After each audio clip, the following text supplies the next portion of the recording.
Hai Smart Traders, investor, kembali lagi bersama saya Kadek Mertayaza di channel IYUK Nabung Saham.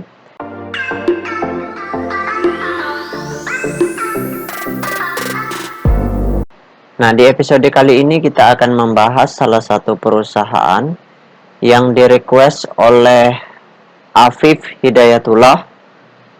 Kode sahamnya LFLO. Nama perusahaannya yaitu PT Imago Mulia Persada Tbk. Oke, untuk mempersingkat waktu, kita langsung saja buka datanya di aplikasi iPad ya.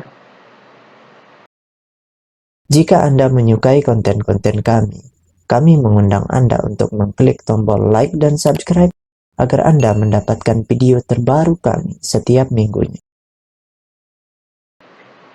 Nah, kita ganti langsung kode sahamnya dengan kode LFLO, kemudian kita enter. Nah, perusahaan PT Imago Mulia Persada ini, kalau kita lihat dari grafiknya, harga tertingginya itu pernah menyentuh ke harga Rp212 per lembar, kemudian harga terendahnya di harga Rp60 per lembar.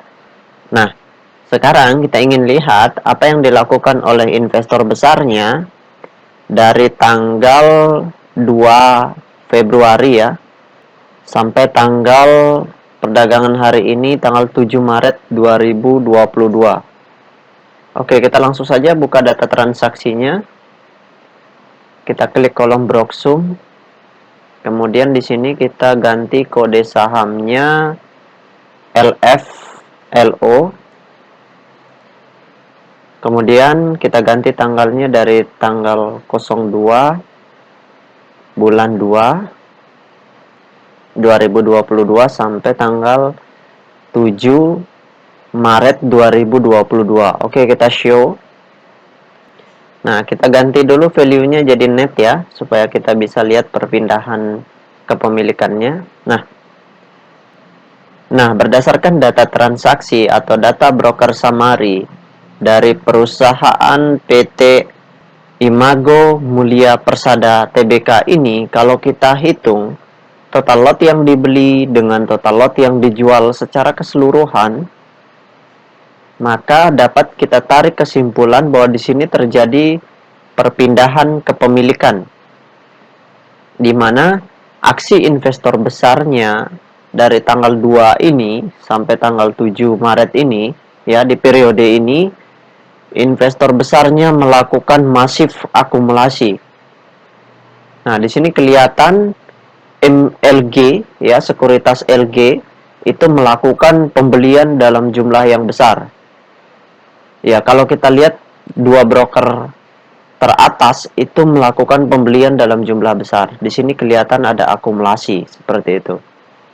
Di mana akumulasi itu artinya perpindahan barang dari banyak orang ke sedikit orang seperti itu. Nah, di sini kelihatan ada akumulasi. Jadi investor besarnya jadi investor semi retail ya. Di sini karena saya cek data peta kepemilikannya tidak ada investor besarnya. Jadi di sini investor semi retailnya itu melakukan aksi masif akumulasi.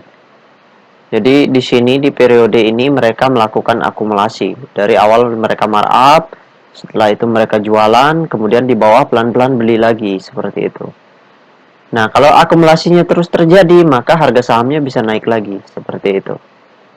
Namun ketika aksi yang selanjutnya mereka distribusi, maka harga sahamnya akan turun seperti itu. Jadi itu saja inti dasar dari analisa akumulasi dan distribusi.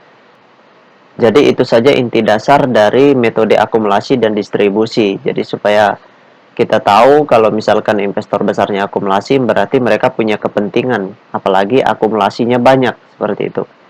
Walaupun kadangkala ketika mereka akumulasi, harga sahamnya dibanting dulu, baru setelah itu di markup seperti itu. Itu strategi investor besarnya sih, atau investor semi retailnya biasanya seperti itu.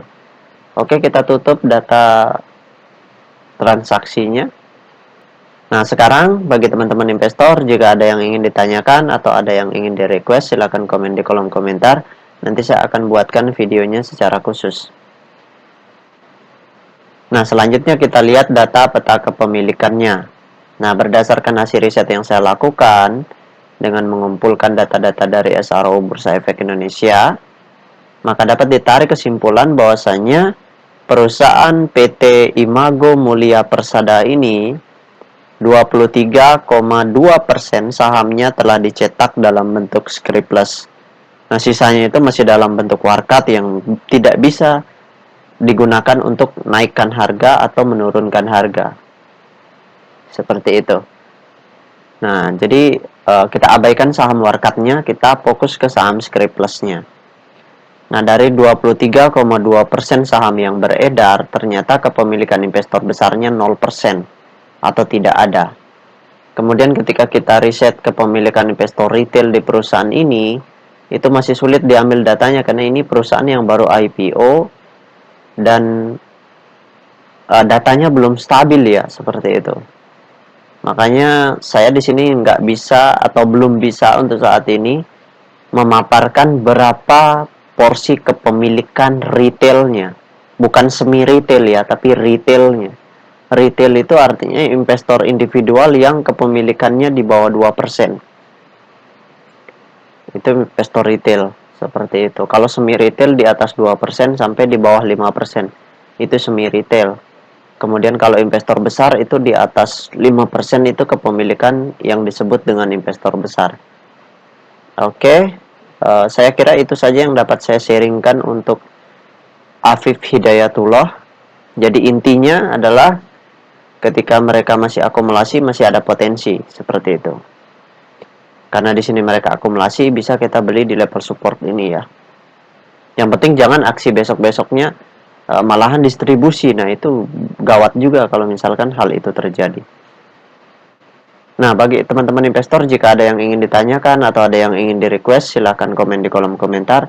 Nanti saya akan buatkan videonya secara khusus. Baik teman-teman investor, see you next time. Salam cuan selalu.